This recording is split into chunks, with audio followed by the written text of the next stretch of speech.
I think that there's right and wrong. The idea of what's bad and what's not, what is that? That's subjective. Huh.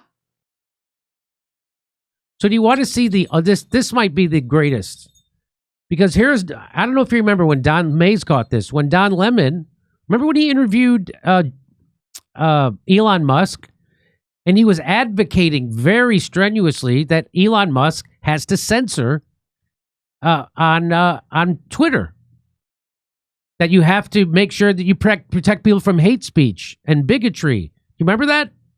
And now he says the exact opposite thing now because of Jimmy Kimmel. You want to watch? Watch it with me. You don't care, you don't think that you have any X.com or you have any responsibility to the truth or moderating? Do you believe that X and you have some responsibility to moderate hate speech on the platform? So he called censorship moderation. That's called Orwellian when you switch words like that. He's calling it moderation. Everybody's for being moderate. No, he's talking about censorship.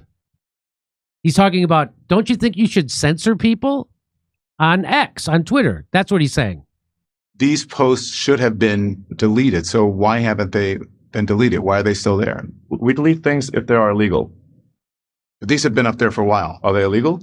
No, they're not illegal, but they're hateful and they can lead to violence. If you are doing something that promotes hate and violence and ultimately leads to killing, you don't feel you have any responsibility not to do that. You are a person of consequence to the world with what you do, that there is a certain responsibility that goes along with what you have on your platform and what you put out to the world. I think that there's right and wrong. The idea of what's bad and what's not, what is that? That's subjective. Huh.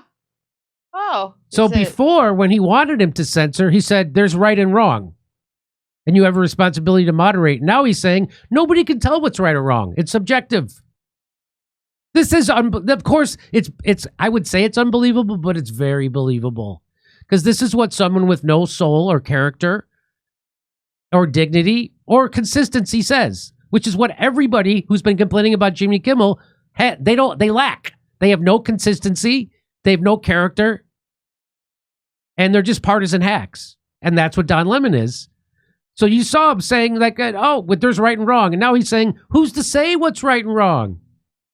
Okay, I'll keep going. Who is to determine if a joke is funny or not because you don't like it? Comedians are artists. They're part of the people that we are supposed to protect, especially as it relates to freedom of speech.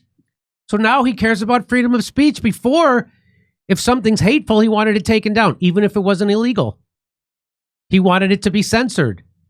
Now he's standing up for freedom of speech and the right of an artist to offend people.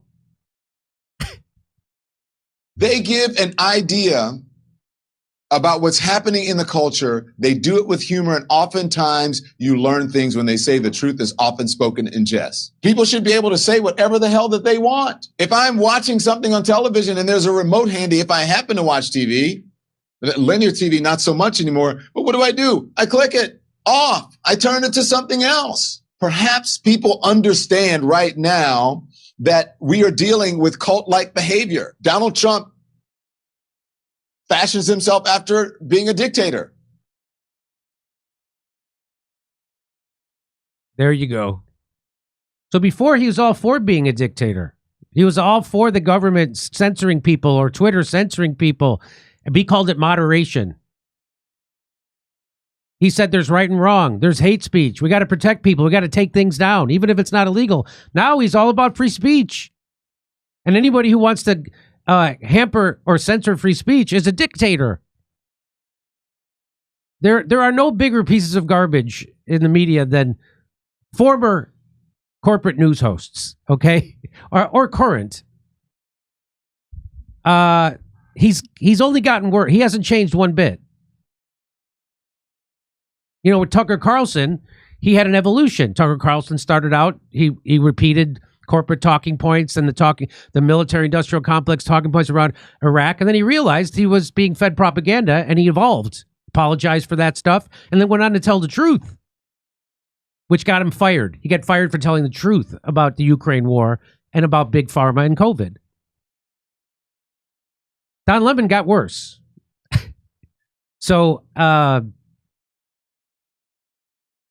Of course, again, I would like to say it's unbelievable, but it's very believable because that's the kind of garbage people that fits in right with corporate news. I can't believe he didn't get another corporate news job.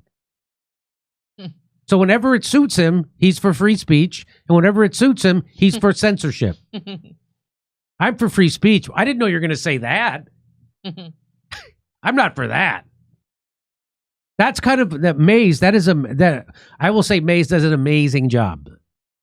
That was almost unbelievable, but of course it's believable. Come see me on tour in Hermosa Beach, Sacramento, San Francisco, Melbourne, Australia, Sydney, Australia, Brisbane, Burbank, California the day after Thanksgiving, and Pottstown, Pennsylvania. Go to jimmydore.com for a link for tickets.